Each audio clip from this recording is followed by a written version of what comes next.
Bienvenidos a la tertulia de educación universitaria de la Universidad Nacional Autónoma de México.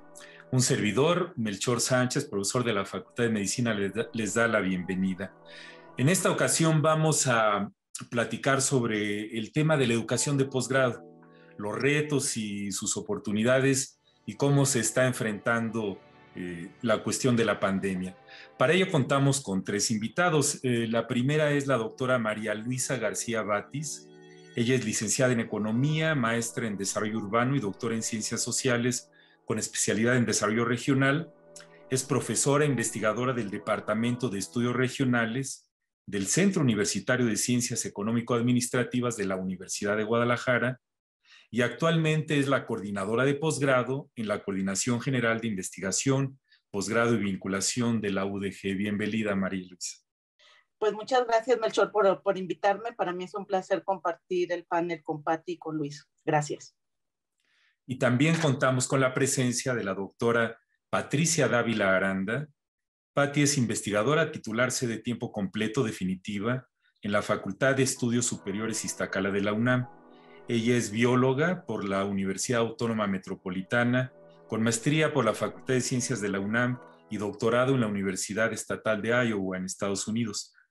Fue directora de la Facultad de Estudios Superiores Iztacala de la UNAM por 2 periodos, del 2012 al 2020, y actualmente es la coordinadora de posgrado de la Universidad Nacional Autónoma de México.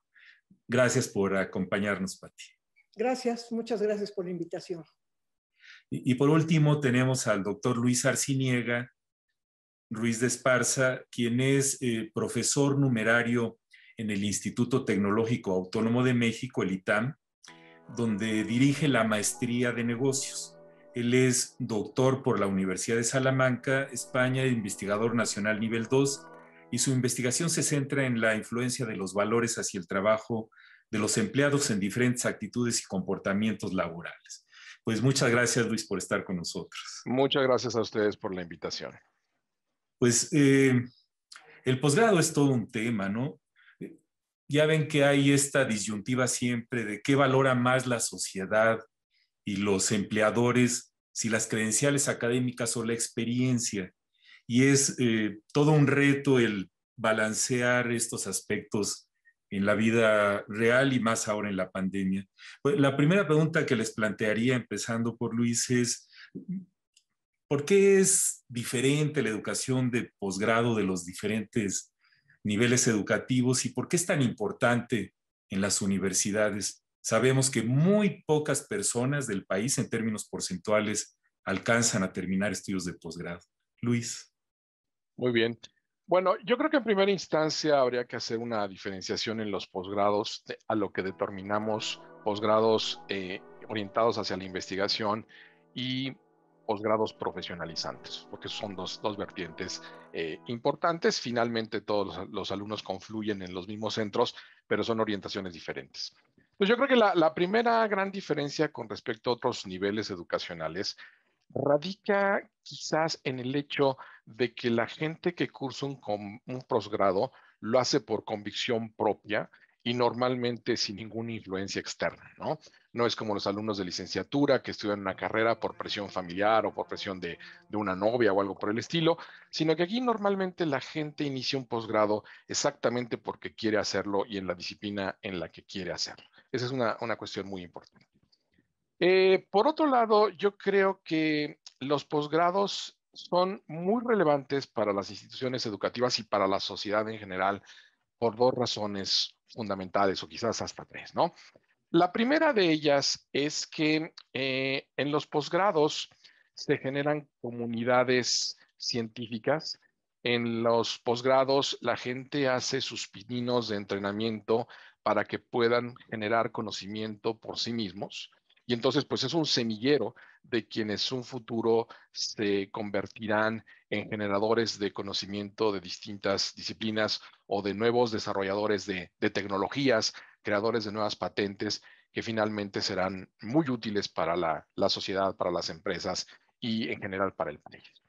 Y por otro lado también, pues está el hecho de que en este semillero de investigación Pues normalmente las instituciones académicas en ocasiones tienen el contacto con la realidad, por ejemplo, de las empresas, tienen el contacto con la realidad de lo que están viviendo las organizaciones y en el mejor de los casos se genera una sinergia de entender cuáles son las necesidades para crecer de algunas organizaciones y los investigadores pueden darse a la tarea de que con su trabajo puedan coadyuvar precisamente a esa mejora que es requerida tanto por organizaciones, diría yo, de todo tipo, ¿no?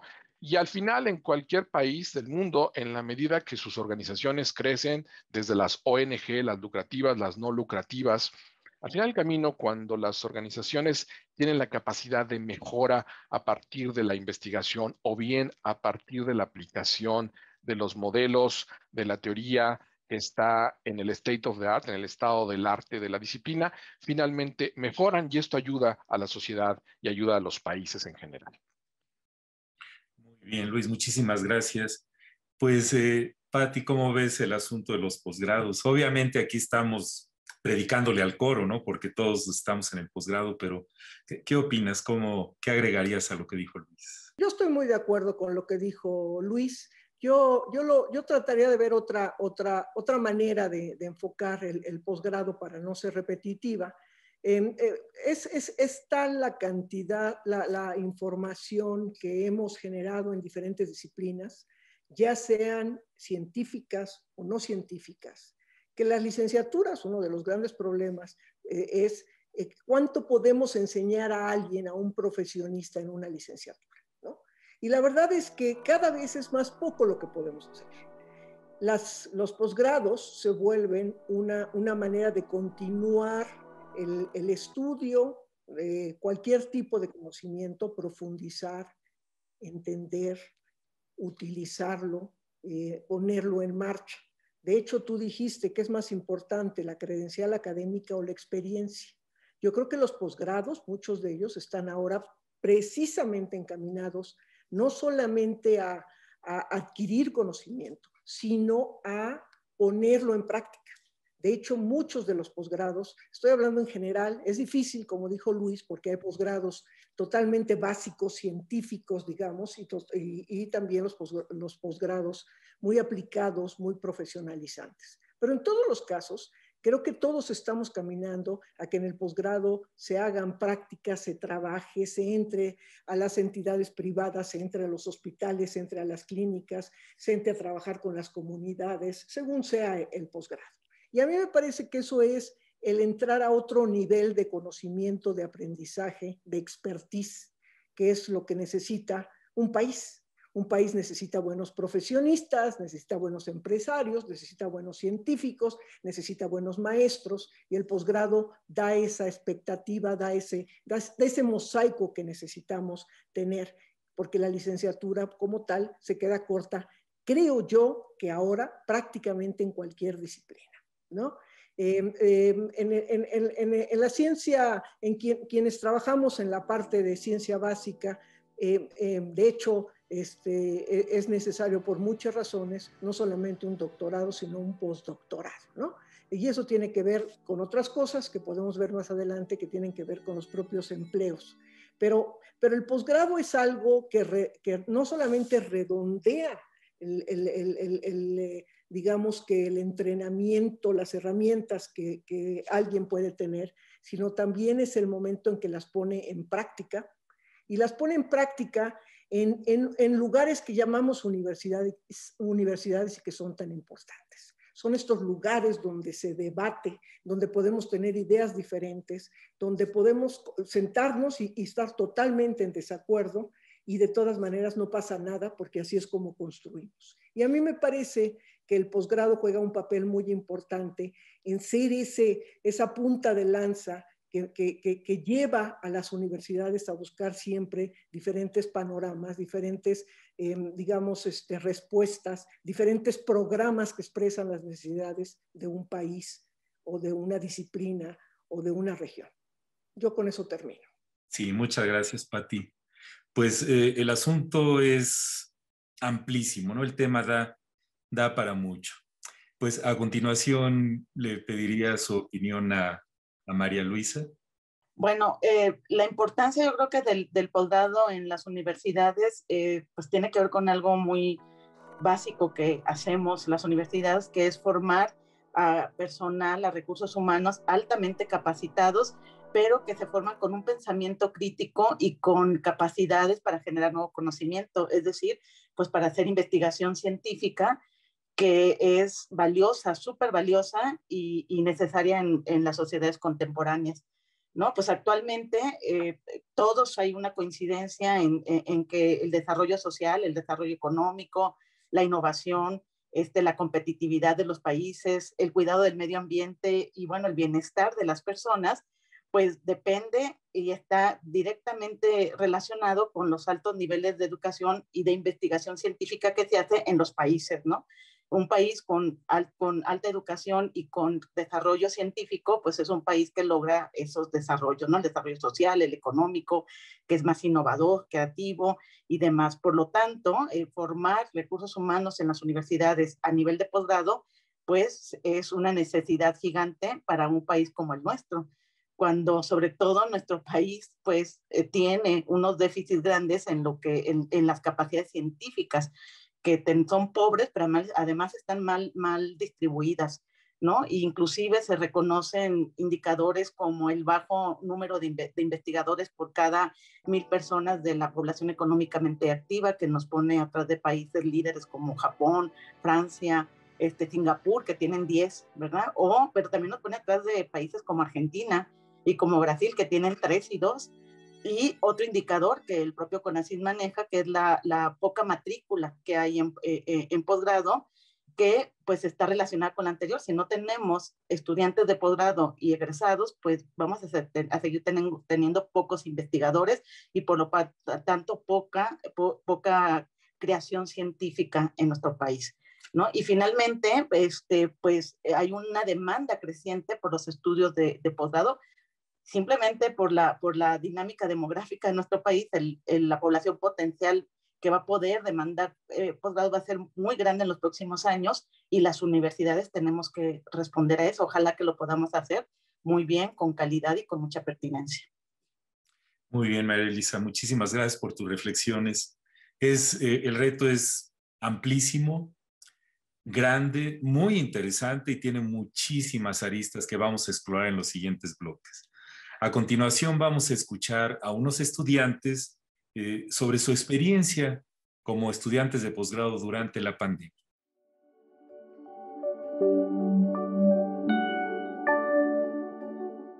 Me di cuenta de que podía ser como un poco adicto a las convocatorias.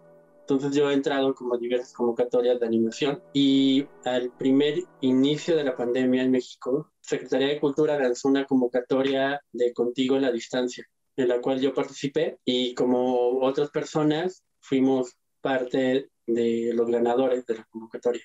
En esa convocatoria nos pidieron hacer un trabajo desde casa con nuestras circunstancias, etc. En cuanto a 3 videos que reflejaran 3 actividades diferentes, en el cual yo hice uno sobre cómo bailar, cómo hacer una animación y una experiencia audiovisual con un proyector. Ahora que estoy haciendo en el taller de textil, literalmente ha sido un poco como ver un tutorial en YouTube en vivo. O sea, como tenemos que darle 100 vueltas dependiendo del tamaño de la madera para tener como las madejas de lana y estar como viendo al maestro, cómo lo está haciendo, que el maestro acerque su mano a la cámara, o sea, pero lo que quiero decir con todo esto es que creo que es muy importante que las herramientas o los medios que nos da alguna institución, en cualquiera que sea nuestro perfil académico, profesional, creo que lo más importante es cómo eso que nos dan esa institución, cómo eso lo podemos solucionar nosotros con nuestros recursos, planteando que sí, nuestros primeros proyectos van a ser un poco, no sé, experimentales, por así llamarlo, pero poco a poco se van a ir madurando y también vamos a ir teniendo como otro tipo de aparatos que nos van a estar solucionando o van a estar enfrentándose a lo que nosotros queremos. Creo que ha sido muy, muy suave la transición Mi doctorado es un doctorado por tutoría, entonces estoy acostumbrada a trabajar por mi cuenta, en mi espacio, y ya este es mi 4.º año. Entonces, en relación con eso no he tenido ningún cambio abrupto. Sin embargo, la llegada de toda mi familia a casa fue como, digamos, el lugar en donde sentí como la diferencia, porque tengo a mi esposo que ahora está trabajando de home office y tengo 2 hijos adolescentes, uno en preparatoria y uno en universidad, que ahora ocupan el mismo espacio que yo tengo. Entonces, digamos, en relación con el desarrollo de mi trabajo, la escritura, porque estoy ya en el proceso de la tesis, no hubo algún cambio significativo.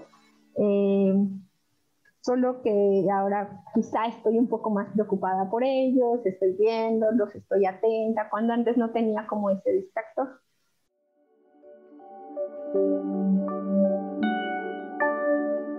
Estamos en la tertulia de educación universitaria de la UNAM, platicando sobre el tema de los posgrados en las universidades y los efectos de la pandemia.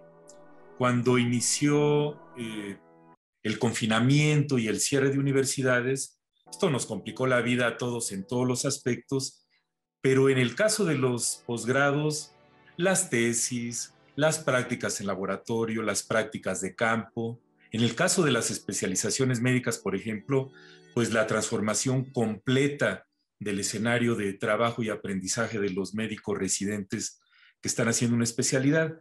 Pues, ¿cómo creen que ha afectado, cómo han vivido más bien la afectación de la pandemia en sus contextos, en los posgrados universitarios, y qué impactos ha tenido en docentes, en investigadores y en estudiantes? Patti, ¿qué vivencia tuviste? Pues la hemos vivido y la seguimos viviendo intensamente. Yo creo que ha sido un aprendizaje diario para todo el mundo, para los funcionarios, para los profesores, para los alumnos, para los gestores de las redes, de todo esto ha sido, yo creo que un aprendizaje muy importante. A mí me parece que, como siempre, los alumnos nos ponen mucho la muestra de lo que se puede hacer, ¿no? Los alumnos han tenido problemas, estas cuestiones de hacinamiento en sus hogares, ¿no? Con muchos ruidos, con un internet que tienen que compartir entre no sé cuántas personas y que se hace chiquito y que no les permite trabajar adecuadamente, con profesores, algunos muy expertos en educación a distancia y otros como yo totalmente inexpertos que tuvimos que aprender el ABC y que tuvimos que aprenderlo y lo aprendimos, que eso es lo más sorprendente y que yo misma me sorprendo de todas las cosas que he aprendido en este año, ¿no? Y también en las cuestiones de infraestructura. Nosotros hemos tenido problemas con alumnos, pero también con profesores que no cuentan con la infraestructura que necesitan, con la computadora, con el internet, con lo que ustedes quieran que necesitan para sus clases. Pero las clases se han llevado a cabo. Y claro, hay áreas que han sufrido más que otras. Hemos hecho mucho trabajo, se ha podido hacer muchísimo trabajo que se puede hacer a distancia. Pues tú lo acabas de decir, Melchor, las especialidades médicas han sufrido un cambio rotundo en su trabajo, en su camino, pero también lo han sufrido todos los que trabajan en laboratorios, todos los que trabajan en clínicas, no solamente los médicos, los odontólogos, los de trabajo social, los psicólogos, y también los que somos del campo, los que salimos al campo, los que vamos y trabajamos con comunidades, con plantas, con animales, también lo hemos sufrido. Y en ese sentido, pues hemos tenido que adaptar, ajustar. No podemos cambiar los planes de estudio porque los planes no se cambian de un día para otro, pero sí ajustar los modelos, los protocolos de investigación, los protocolos de trabajo, de manera que los chicos puedan seguir adelante. Y ahí hemos aprendido todos, hemos tenido que comunicarnos todos y hemos tenido que adaptarnos. Este proceso de adaptación ha sido muy importante y ahí vamos. No es perfecto, pero ahí vamos y creo que yo insisto mucho la gran capacidad, la resiliencia que tienen los alumnos para enfrentar una pandemia como esta. Gracias, Patti. Muy bien. Pues Luis, ¿cómo has vivido esta situación? Bueno, yo considero que tenemos un mundo de posgrados, o sea, porque es un abanico gigantesco de escenarios que hemos tenido que enfrentar desde distintas áreas, pero yo creo que el factor común es precisamente adaptación y aprendizaje. Sin duda es el factor común, independientemente si estamos hablando de ciencias básicas, si estamos hablando de medicinas, ese es el factor común, ¿no? Desde la perspectiva, por ejemplo, de las maestrías profesionalizantes, que son en las que tengo más experiencia, por llamarlo así, eh, creo yo que fue un fenómeno sumamente interesante. Una cosa que quizás no mencioné en el punto anterior fue el hecho de que en las maestrías profesionalizantes normalmente nosotros les pedimos a nuestros estudiantes experiencia en el mundo organizacional previo a la incorporación de las maestrías especializantes. Y entonces, bueno, parte de la experiencia, cuando hablabas de ese binomio entre educación y experiencia, pues precisamente parte de la experiencia que trae el estudiante al salón de clase es una fuente de conocimiento que le toca al profesor a facilitar y generar ese conocimiento y esa experiencia cotidiana que tiene el estudiante de posgrado en una maestría de esta naturaleza, enriquezca la clase, ¿no? Y se logra de maravillas. Y uno de los puntos relevantes es precisamente que, pues, habitualmente la gente que está trabajando, que es quien hace una maestría especializante y que normalmente, pues, va por las tardes, noches a estudiar, es gente que está muy familiarizado, muchos de ellos estaban muy familiarizados con las plataformas que para muchos miembros de la comunidad académica pues no se empleaban, ¿no? Como el uso de Zoom o el uso de Teams, por ejemplo, o el uso de Webex o cualquier otra plataforma de esta naturaleza. Para ellos era algo natural, porque como trabajan en organizaciones que están dispersas con operaciones a nivel nacional o a veces internacional, pues es una plataforma con la que ellos están muy acostumbrados a trabajar virtualmente. Entonces, lo que sucedió en general, que pude detectar con colegas de otras universidades, fue el hecho de que muchas universidades paramos por espacio de una semana porque había que hacer una adaptación, o sea, había que dar un entrenamiento básico a los profesores de cómo utilizar estas herramientas que nunca se habían utilizado, cómo operar en lo más básico para que a la siguiente semana pudiésemos reanudar clases. Entonces, yo creo que toda la comunidad docente aprendimos muy rápido a usar estas plataformas en la parte operativa fundamental.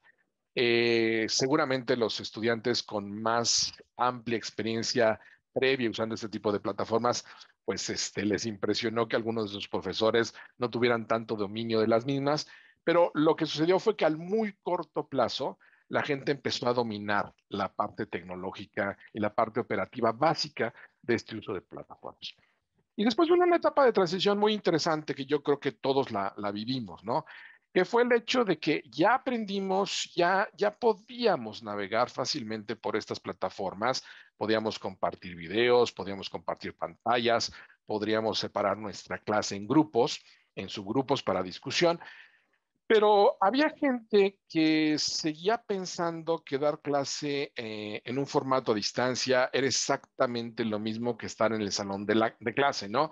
Y esto me recuerda mucho un fenómeno que se dio cuando apareció la radio en México en los años 30, ¿no? Cuando estamos hablando de la XX o la XW en los años 30, pues se les hizo fácil, por ejemplo, contratar a los columnistas de los diarios de circulación nacional más importantes del país, que sabemos que estaban concentrados en una zona del centro de la Ciudad de México, y los invitaban a los programas de opinión en la radio.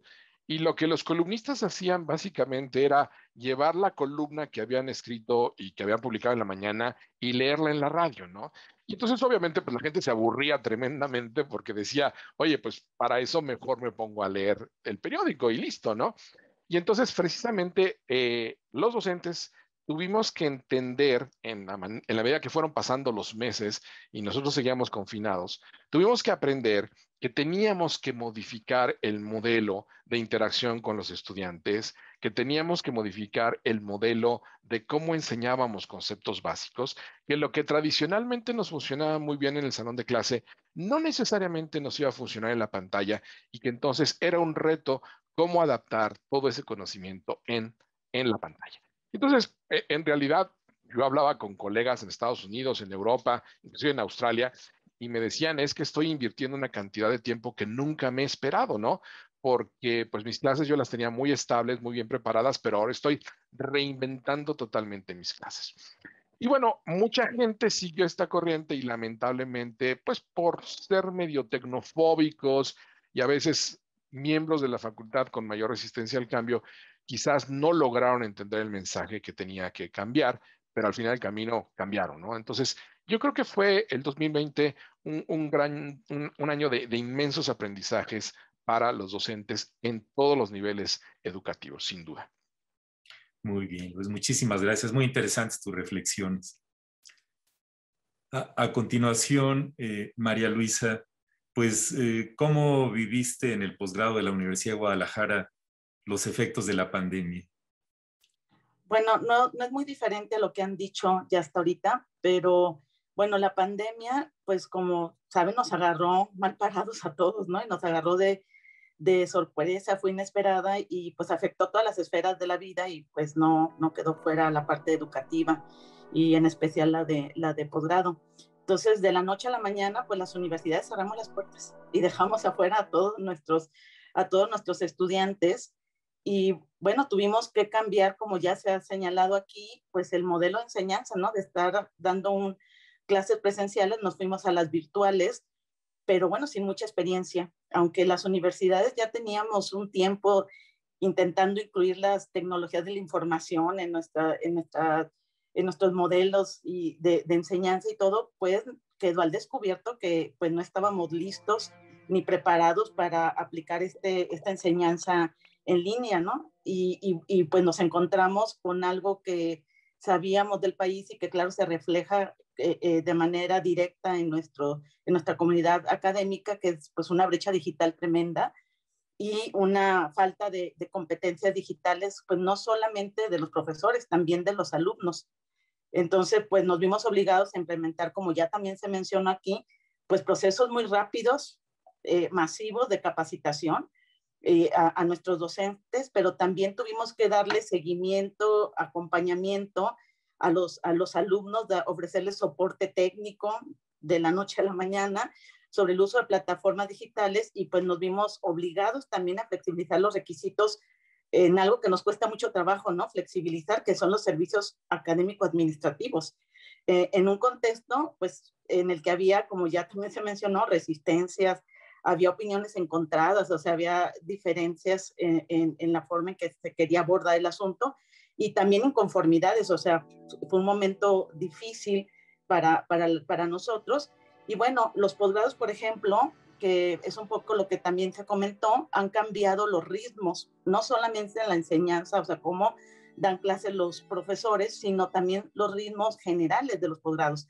El año pasado hay posgrados de la Universidad de Guadalajara que tuvieron que decidir por su naturaleza y por algunos problemas que tenían, pues no abrir las convocatorias que les correspondían y se decidió dejarlas para este año, ¿no? Sin embargo, otros programas tuvieron que abrir. Entonces, como por ejemplo, bueno, porque la demanda era gigante, como por ejemplo el doctorado en salud pública, que era bianual, pues ahora se convirtió en un doctorado anual porque tiene una demanda importante, ¿no? Sin embargo, un punto que nos está pegando de manera importante es que hay una inestabilidad fuerte en la matrícula, ¿no? Entonces, bueno, para terminar, pues también, que también ya se mencionó, pues los investigadores se han visto afectados porque han tenido que parar sus investigaciones o transformarlas para poder seguir. La movilidad casi se ha acabado y pues ahí tenemos riesgos en la eficiencia terminal.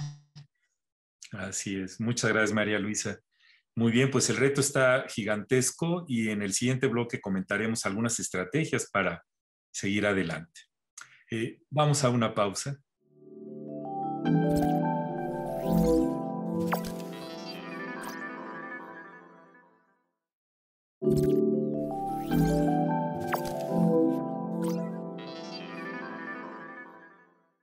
Estamos de regreso en la tertulia de educación universitaria de la UNAM platicando sobre el tema de los posgrados. La pandemia continúa y la vida sigue, pues, y tenemos que adaptarnos, resolver los problemas y seguir adelante, porque la parálisis no le hace bien a nadie y más en educación superior. Entonces, yo les preguntaría primero a María Luisa, pues, ¿qué estrategias han seguido en tu universidad o qué has visto en otros lugares para enfrentar la pandemia específicamente en los posgrados? ¿Y cómo ven el futuro a corto y largo plazo de los posgrados en el escenario actual? ¿Cómo qué cosas tendríamos que hacer diferente, María Luisa? Bueno, pues nosotros entramos, como ya dijimos, la primera estrategia fue suspender clases y pues pasarnos a un modelo de clases virtual, ¿no? Esa fue la primera. De ahí pues tuvimos que hacer algunas otras que se han venido reafirmando porque pues seguimos en pandemia. Por ejemplo, modificamos los calendarios escolares para poder ayudar a los alumnos y no dañar su trayectoria académica, ¿no? También pues establecimos disposiciones generales para todo el posgrado, pero también algunas que se aplicaron a nivel de pregrado que hicimos modificaciones en temas de ingreso, de evaluación y también de la conclusión de los estudios, ¿no? Por ejemplo, en cuanto a la evaluación, pues aplicamos plazos de evaluación, los extendimos y se asignaron calificaciones de manera tardía, aunque eso no se va a reflejar digamos, en los certificados de los alumnos ni les dañó, ¿no?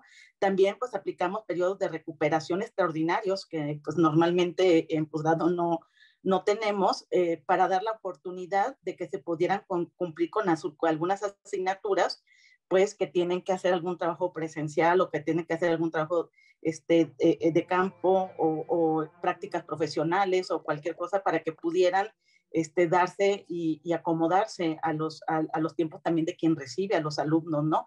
Flexibilizamos los procesos de evaluación para los alumnos de último ciclo que se tenían que titular y que todavía les quedaban algunas asignaturas iguales, ¿no? Donde tenían que estar acciones presenciales, ¿no? Algunas clínicas o de otro tipo, ¿no? También flexibilizamos los procesos de titulación, o sea, se permitió de manera formal los exámenes virtuales y se estableció un documento oficial para validar estos exámenes porque pues nuestras reglas estaban atrasadas, ¿no? Y, por ejemplo, en cuanto a ingreso, pues eliminamos los exámenes, las entrevistas y los cursos propedéuticos presenciales. Los que pudieron se pasaron a virtuales y si no, pues se eximió del requisito de ingreso y se flexibilizó también la entrega de documentos originales al momento de hacer el trámite de ingreso, ¿no? Y bueno, nosotros el futuro lo vemos, realmente todavía lo vemos incierto. Nos preocupa pues el impacto en la inestabilidad de la matrícula, o sea, tenemos mucho interés, tenemos gente que comienza pero que no se puede mantener en el posgrado, que se tiene que ir, entonces eso es difícil. Pues hay una disminución fuerte de alumnos extranjeros, ¿no? Que también lo vemos ahorita difícil que se vaya a regularizar. Pues lo que estamos vislumbrando es la necesidad de que el modelo que se quede para aplicarse sea un modelo híbrido, que bueno, no lo tenemos todavía claramente definido y pues hay que trabajar en él, ¿no? Hay que trabajar en él, pero en un contexto de esta incertidumbre que ya hablé, pero también de bajos recursos económicos, ¿no? O sea, de falta de financiamiento, porque aplicar el modelo no solamente diseñarlo, sino capacitar a profesores, generar contenidos y también capacitar a los alumnos. Entonces, sí vemos el futuro cercano y de mediano plazo muy difícil. Muy bien, Patti, ¿qué agregarías? Pues mira, Melchor, sí, el escenario es complicado, pero la vida sigue y yo creo que los posgrados tienen un compromiso muy claro con sus universidades, pero también con el país. Y yo creo que el reto es muy grande, pero la situación es difícil en el país, la falta de empleos también lo son, pero más que la queja es lo que podemos hacer. Nosotros tenemos que ver cómo promovemos entre los alumnos que tengan las mejores condiciones para poder tomar sus clases, para poderse formar. También necesitamos promover las mejores condiciones para los profesores, que los profesores tomen cursos. En tu área, tú que diriges un área, has jugado un papel muy importante con todos tus colaboradores en estos cursos básicos, didácticos, pedagógicos, en estos cursos muy profundos y muy a veces complicados para algunos de nosotros para poder dar mejor nuestras clases. Pero es el uso de softwares, lo más que podamos. Por ejemplo, en muchas áreas el uso de simuladores ha sido muy importante. Y algo que es muy importante y que lo dijo María Luisa es la flexibilidad. Tenemos que ser flexibles y tenemos que ser sensibles. Sensibles a las condiciones que viven muchos alumnos y viven muchos profesores de todo tipo. Lo tenemos que entender. Problemas familiares, problemas personales, problemas económicos que hemos tenido, que han tenido las familias, y tenemos que ser sensibles a eso. También tenemos que ser flexibles. Si un alumno ya se le terminó el tiempo y no se ha podido graduar, pues hay que entender que las condiciones han cambiado y tenemos que facilitar en vez de ponerlo en la lista negra. Tenemos que, una de las cosas que es muy, muy importante es que realmente caminemos totalmente a la gestión administrativa en línea. Creo que es uno de los problemas que fuertemente hemos vivido, que seguíamos dependiendo mucho de papeles y de firmas autógrafas, y eso nos ha complicado muchísimo la existencia. Creo, yo puedo decirte con conocimiento de causa, que el posgrado y la UNAM están trabajando rápidamente a hacerlo todo a distancia, todo digital, todo con firmas electrónicas, y yo creo que eso va a ser una cosa importante. Y tenemos que flexibilizar nuestros planes de estudio. Hay cosas definitivamente que no se pueden hacer en este momento, no le podemos exigir al alumno algo que no se puede hacer, y tenemos que ser creativos, tenemos que buscar la manera en la que un alumno puede tener la mejor educación dadas las condiciones. Es un hecho que los alumnos no van a tener la misma, no es equivalente su preparación y su conformación educativa a la que tuvieron los alumnos de hace 2 años en el mismo posgrado. Eso lo tenemos que aceptar y yo creo que no hay vergüenza alguna, pero tenemos que hacer lo mejor que podamos con lo mejor que tenemos. Y yo creo que aquí juega un papel muy importante la universidad como un sistema de cohesión, de un sistema de apoyo. Y yo a eso le apuesto, y yo le apuesto que, como siempre, las universidades vamos a salir adelante. Muchas gracias, Pati, por tus comentarios. Luis, ¿qué agregarías a lo que han dicho nuestras colegas? Bueno, literalmente para agregar, yo creo que ha habido una coincidencia en todas las adaptaciones operativas que hemos tenido que hacer, pero también el confinamiento y el dar las clases a distancia nos ha permitido descubrir grandes riquezas de lo que podría quedarse después de que regresemos a la nueva normalidad, por ejemplo. Una de ellas es el hecho de que, por ejemplo, en los programas profesionalizantes, con mucha frecuencia requerimos, o pues enriquece mucho una clase, cuando tú invitas a un caso de éxito de alguna organización en particular, o cuando inclusive puedes traer a tu clase a alguien que está haciendo investigación específica sobre algo que resulta muy interesante, ¿no?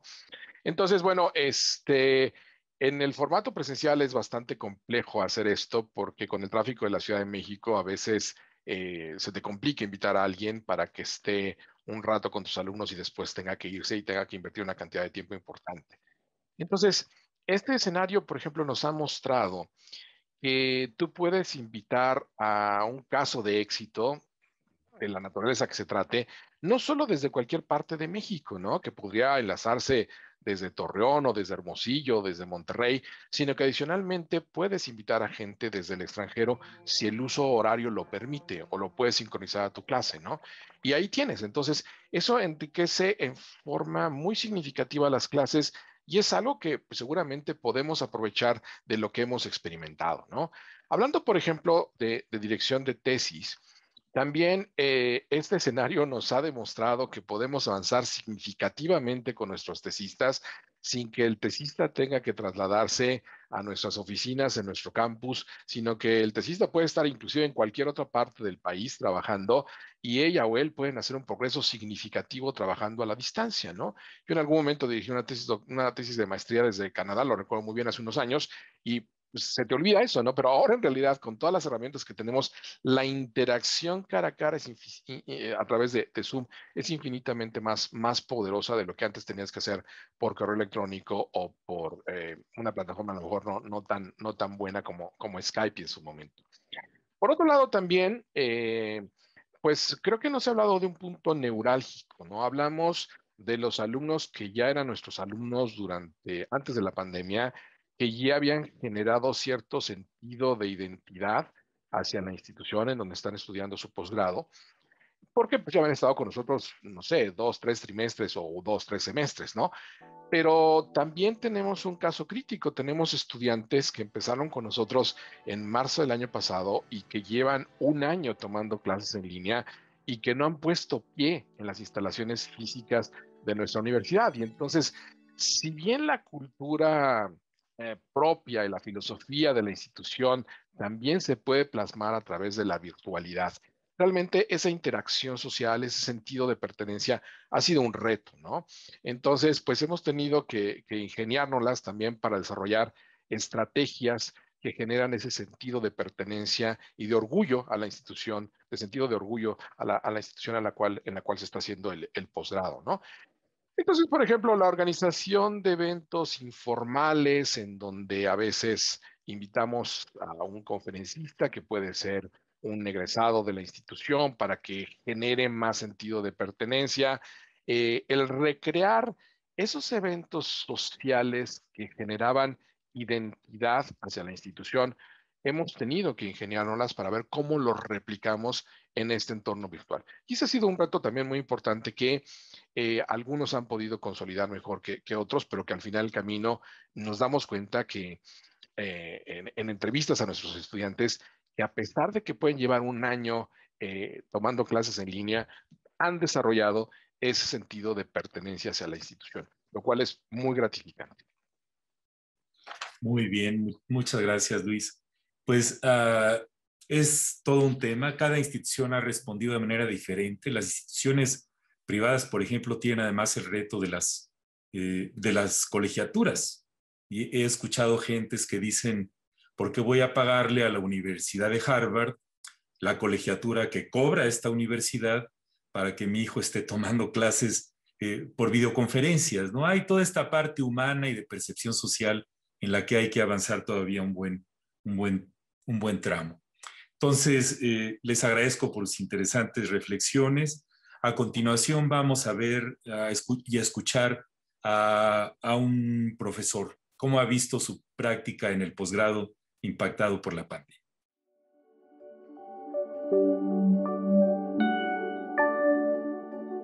Sí, es bastante complicado porque primero el tiempo de disposición que teníamos usualmente o los horarios que usualmente manejábamos, pues todo esto vino a cambiarse totalmente. El horario que manejábamos pues ahora era bajo disponibilidad de que los chicos pudieran tener este espacio abierto para dedicar a cada uno de los instructores y pues ahora no teníamos horarios de clínica, sino, oye doc, tengo el paciente aquí sentado, le puedo marcar. Entonces teníamos que estar como que casi al 100% disponibles con los residentes cuando lo necesitaban. Entonces sí ha venido a cambiar todas estas estrategias porque de pronto pues estás o tú trabajando con otro paciente o estás atendiendo en casa o algo. Entonces sí es como se acabó el horario que teníamos usualmente, sino estar ahí al pendiente de ellos en todo momento. En realidad yo siempre había como huido un poco de los programas a distancia. Entonces cuando decido entrar al doctorado, hacer toda la convocatoria y demás, llenar todos los requisitos, apenas estaba como iniciando esta cuestión de una nueva enfermedad que se estaba expandiendo a lo largo del mundo. Entonces, creo que como todos, creí que iba a ser cuestión de muy pocos días. Ya se acercaba el examen, uno de los exámenes, entonces se fue posponiendo, después fue en línea y ahí como que me di cuenta que esto iba a ser para largo y que las clases, los encuentros y demás iban a ser ya en una forma remota y pues fue todo un shock, ¿no? Porque como te decía, estaba huyendo siempre de los programas en línea, siempre me ha gustado más la organización de lo presencial, la estructura que y de repente que tienes que conjugar todas tus actividades y administrar muy bien tu tiempo es algo complicado cuando no lo has hecho nunca.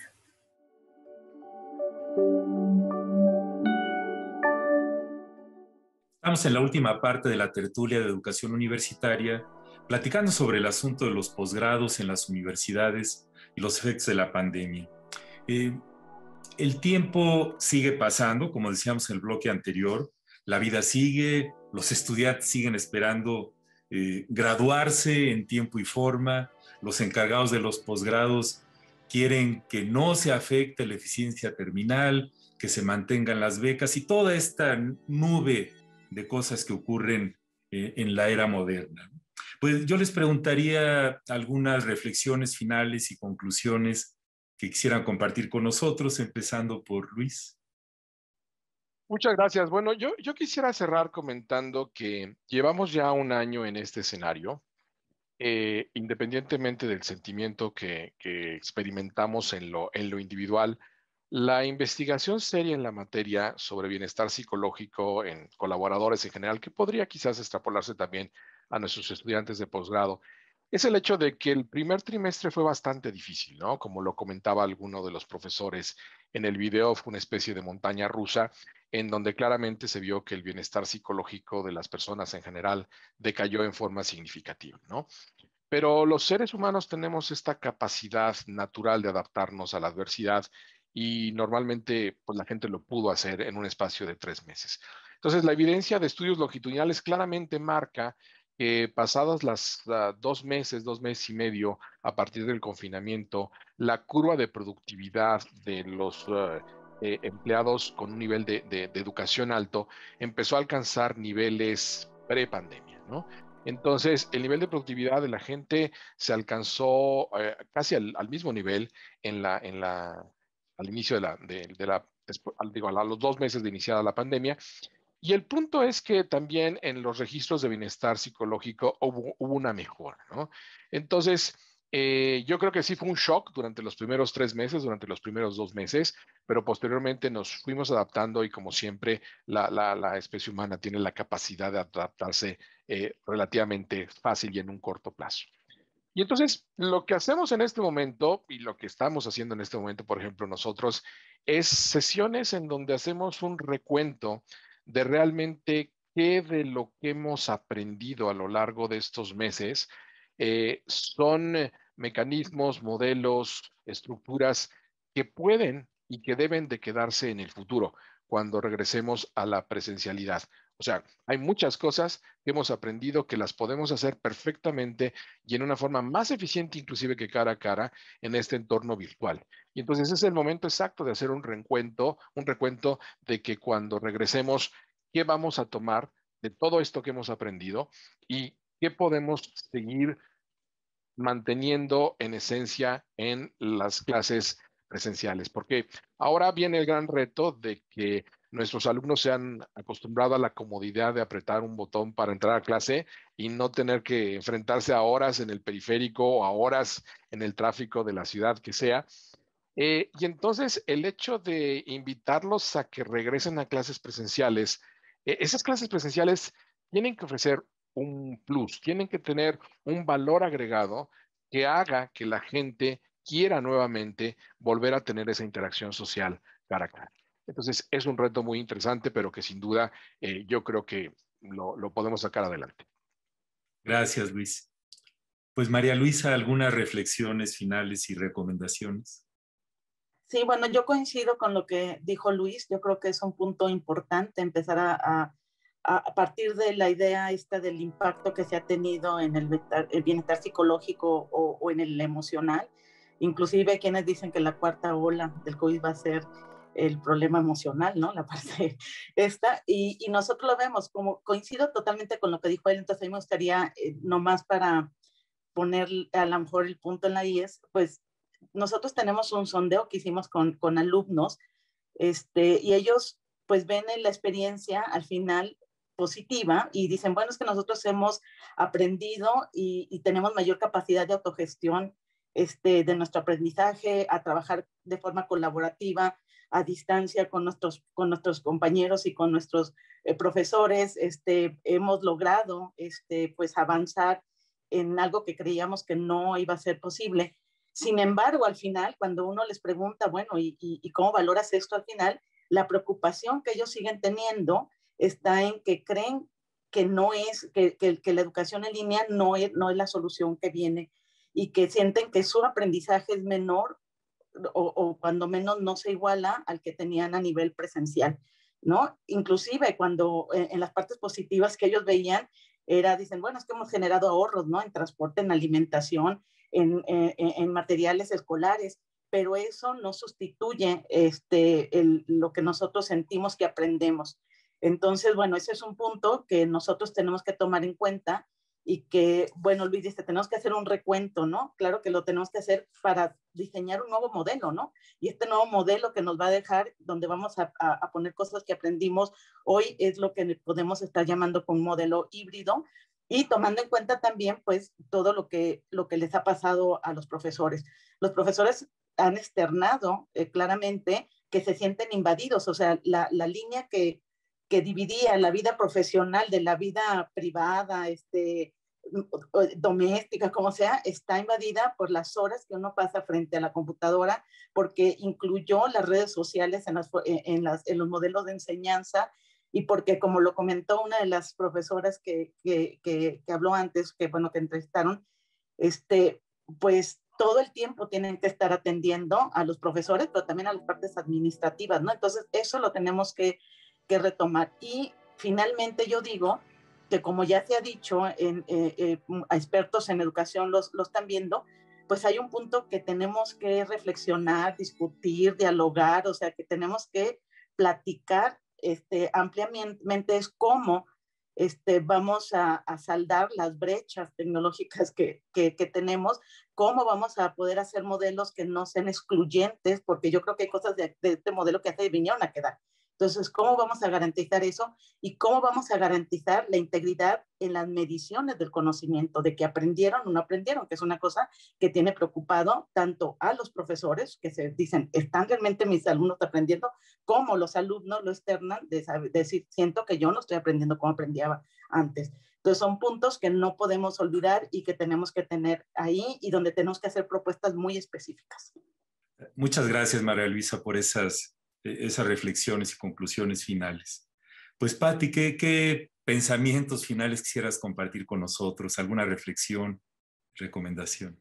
Pues mira, Melchor, yo creo que la primera reflexión que yo hago, y la hago casi todos los días desde que empezó la pandemia, es reconocer que los seres humanos al final tenemos una resiliencia impresionante, ¿no? Hemos aprendido todos, los viejos, los jóvenes, los maduros, todos, hemos aprendido mucho de lo que jamás pensamos que íbamos a aprender. También hemos aprendido lo que hemos perdido durante este año, y que es esta parte presencial que a mí me parece imprescindible. La educación a distancia es muy importante, nos está sacando ahorita de un hoyo espantoso, nos está apoyando, pero la educación presencial es muy importante. Creo que es indispensable para muchas áreas y no la podemos olvidar, ni negar, ni decir ahora todo lo vamos a hacer a distancia. Pero también tenemos que, los que abogamos por la educación presencial, hemos aprendido que la tecnología y la educación a distancia también nos puede servir como complementos. No están divorciadas ni trabajan paralelamente, sino pueden complementarse muy bien. También tenemos que aprender y tenemos que enfrentar nuestros demonios y saber que vamos a tener que lidiar con situaciones sobre alumnos que no han terminado sus asignaturas y su entrenamiento de la manera adecuada por la pandemia, y tendremos que ver cómo le hacemos para que termine. ¿Cómo vamos a hacerle para evaluar qué tanto aprendieron y qué tanto aprendieron? Como lo dijo María Luisa, es un elemento esencial. No lo sabemos. ¿Cómo le vamos a hacer para mejorar la matrícula, la eficiencia terminal? Son cosas que quedan pendientes porque sí se han venido para abajo indiscutiblemente. Eso lo vamos a tener que aprender, lo vamos a tener que crear. Estamos creando, estamos en un momento muy creativo de nuestra vida, pero lo tenemos que hacer. Es una obligación de nosotros, como tú dijiste al principio, la vida sigue y tenemos que enfrentarla y tenemos que sacar lo mejor posible. A mí me parece que las universidades en buena medida y el posgrado en particular están poniendo el ejemplo de lo mucho que se puede hacer aún en condiciones tan adversas, no solamente de estar encerrados, sino de las cuestiones, digamos, personales, familiares, emocionales, que todos hemos pasado.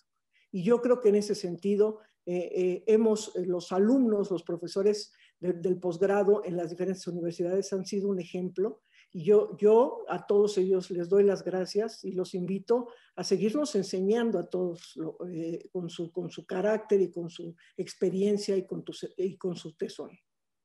Muy bien, Pati, muchas gracias. Sí, los posgrados son importantísimos para el avance de la ciencia en todos los países y de todas las áreas del conocimiento, no nada más de las ciencias tradicionales, ¿no?